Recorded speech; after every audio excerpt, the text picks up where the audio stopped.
안녕하세요. 김태훈 목사입니다. 빵집 목사의 뚜벅뚜벅 메시지. 오늘은 어제 이어서 게으름 시리즈 두 번째 시간입니다. 자주 포기하는 사람이 게으른 사람이다. 자주 포기하는 사람이 게으른 사람이다. 바꿔 말하면 게으른 사람은 자주 포기하게 되어 있습니다. 잠언 24장 30절에서 31절 가지고 오늘도 뚜벅뚜벅 걸어가겠습니다. 여러분, 꼭 빈둥거리는 것만이 게으름은 아닙니다. 방향성 없이 똑같은 하루를 반복하고 중요한 일을 뒤로 한 채 사소한 일에 매달리는 것이 게으름이다. 그렇게 말씀드렸죠. 결국 분명한 목표가 없이 사는 사람이 게으른 사람이라고 지난 시간에 정의했습니다. 오늘 두 가지를 더 나눕니다. 하나는 부주의한 자가 게으른 사람이다. 부주의한 자가 게으른 사람이다. 어느 회사에서 있었던 일입니다. 격리 담당 부서에서 커다란 공사를 발주하기 위한 서류를 바쁘게 준비하고 있었습니다. 공사 입찰을 알리는 공고문이 신문 광고로 나갔고 여러 응찰자들이 공사를 따내기 위하여 평소처럼 입찰 전일까지 공사 보증금을 예치했습니다. 공사 금액의 10분의 1의 금액을 보증금으로 예치한 사람들 중에서 가장 저렴한 금액으로 응찰하는 업자에게 공사를 주기로 되어 있었던 것입니다. 엄격한 심사가 시작되었고 공사 입찰이 진행되고 있는데 갑자기 큰 소동이 벌어졌습니다. 그 전날까지 예치해야 할 공사 보증금을 당일에 들고 온 업자들이 응찰하게 해달라고 항의하였기 때문입니다. 이유는 담당 직원의 실수로 이 공사에 응찰할 업체는 공사 금액의 10분의 1을 입찰 전일까지 예치할 것. 여러분, 이런 공문이 잘못 기재된 겁니다. 입찰 전일까지 예치할 것, 이게요, 전자가 빠져버렸어요. 입찰일까지 예치할 것이라고 잘못 타이핑돼서 나갔기 때문이죠. 결국 책임자는 징계를 받고 담당 직원은 전이라는 한 글자 때문에 잘 다니던 좋은 직장에서 해고되어야 했습니다. 바쁜 시간, 광고 마감 시간에 쫓겨 저녁 끼니도 그런 채 열심히 일하다가 일어난 실수를 게으름이라고 해석하는 사람은 많지 않을 것입니다.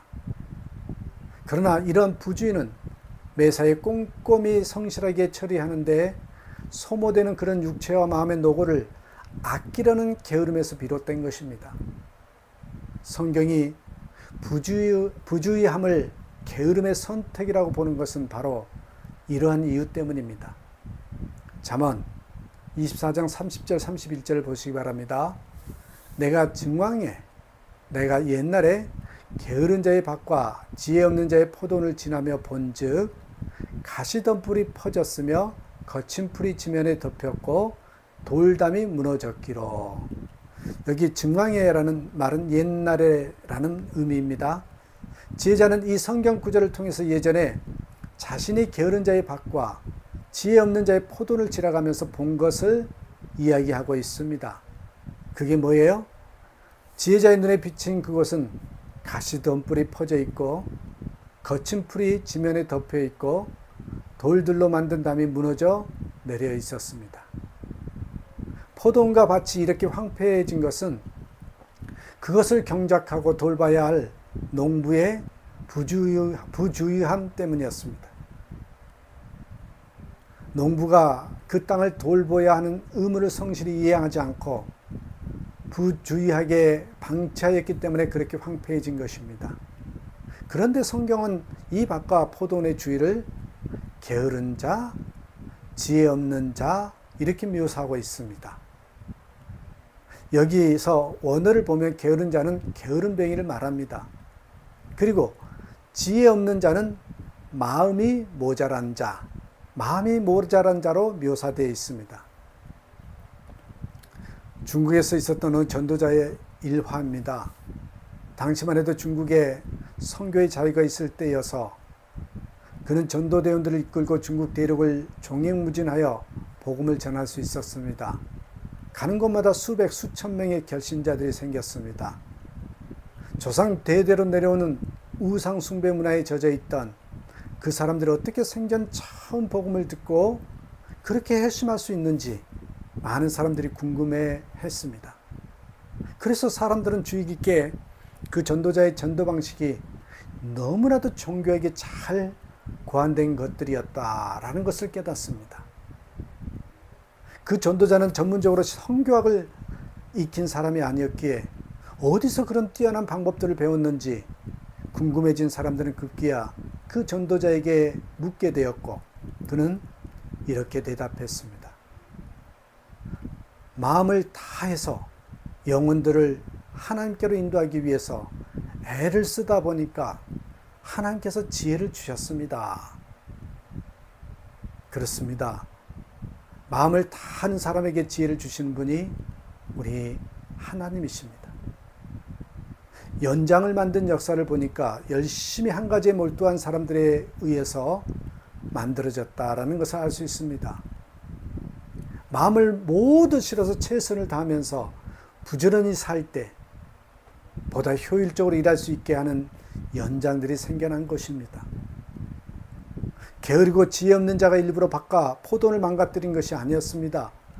부주의함과 게으름으로 원치 않았던 결과가 초래된 것입니다. 우리들은 흔히 부주의한 것을 자신이 선택한 악이라고 생각하지 않고요. 자신도 그 부주의함 때문에 피해를 입은 당사자인 것처럼 생각합니다. 그러나 이것은 잘못된 생각입니다. 우리가 부주의해졌다면 그것은 우리 스스로가 부주의함을 선택한 것입니다. 그리고 우리로 하여금 부주의함을 선택하게 하는 것은 바로 게으름입니다. 부주의함의 선택을 피하려면요, 인간의 모든 기능이 활발하게 활동해야 합니다. 그런데 게으른 사람은 그렇게 하기 싫어하기 때문에 부주의한 삶으로 나아가는 것이죠. 생각하는 것을 싫어하고요, 주어진 일에 마음을 기울이면서 살지 않는 것이 여러분 우리가 얼마나 사악한 것인지 우리는 자각해야 합니다. 그렇습니다, 여러분. 게으름이 자신에게 스며드는 것을 방조하는 것으로 또한 자신 안에 있는 하나님의 형상을 간접적으로 파괴하는 행동이 바로 그 모습이기 때문에 그렇습니다. 부주의함과 나태함의 문제를 대수롭지 않게 넘기는 저와 여러분이 되지 않기를 간절히 부탁드립니다. 다음에는 여러분, 끝까지 하지 않는 자가 게으른 사람이다. 끝까지 하지 않는 자가 게으른 사람이다. 잠언 19장 24절의 말씀을 함께 봅니다. 게으른 자는 그 손을 그릇에 넣고도 입으로 올리기를 괴로워하느니라. 이 말씀은 우리에게 게으름에 숨겨진 정체 하나를 설명해 주고 있습니다. 그것은 마땅히 행해야 할 선한 것에 대해서 아주 미약하게 반응을 보이는 것입니다. 여기에 나온 게으른 자는 아무것도 안 하고 가만히 있었던 사람이 아닙니다. 그는 음식을 섭취해야겠다는 필요를 느꼈고 그래서 음식 있는 그릇을 찾아 자기 앞에 두었지요. 그리고 거기에 손을 집어넣습니다. 여기까지는 문제가 없습니다. 일방적으로 사람들이 음식물을 섭취하기 위해서 밟는 통상적인 과정을 다 밟은 것입니다. 하지만 이 사람은 거기까지만 일반적이었습니다. 그 다음 단계인 음식을 입에 집어넣는 일은 힘들어서 하지 않은 것입니다. 게으르다는 것은 선한 일을 함에 있어서 아무 반응도 보이지 않는 채 아무것도 안 하는 것만 두고 이야기하는 것이 아닙니다. 끝까지 하지 않는 것도 게으른 것입니다. 성실함이란 하기 싫거나 할 수 없을 때가 오더라도 참는 것, 포기하지 않는 것, 그게 성실함 아닙니까? 부지런함은 열성 있고 꾸준한 것입니다. 그러면 어떻게 해야 한 번밖에 없는 인생을 허무하게 살지 않고 하나님의 영광을 위해서 살 수 있을까요? 이 세상의 기준을 훨씬 뛰어넘는 현자에게 선한 삶을 살아야 합니다. 그리스도인이 남들만큼 착하고 부지런하게 살아서는 이 세상에 아무 감동도 줄 수 없습니다. 필요한 것이 100이라면 100보다는 훨씬 더 많이 약 120 정도 일해야지만 목표에 도달할 수 있다고 생각하고 그 일에 뛰어들어야 합니다. 그러니까 항상 선한 일을 할 때 100이 기준이라면 나는 120 정도는 해야 되겠다. 이런 마음으로 살아야만 크리스찬으로서 이 세상 사람들에게 영향을 줄 수 있다는 것입니다. 남이 100의 힘을 들여서 이룬 일을 자신은 요령과 기술로 50 정도의 차이를 줄여서 50 정도로 이룰 수 있을 것이라고 생각하는 사람이 있습니다. 그러나 막상 현실에 뛰어들다 보니 100의 힘을 쓰지 않고는 도저히 될 수 없는 일입니다.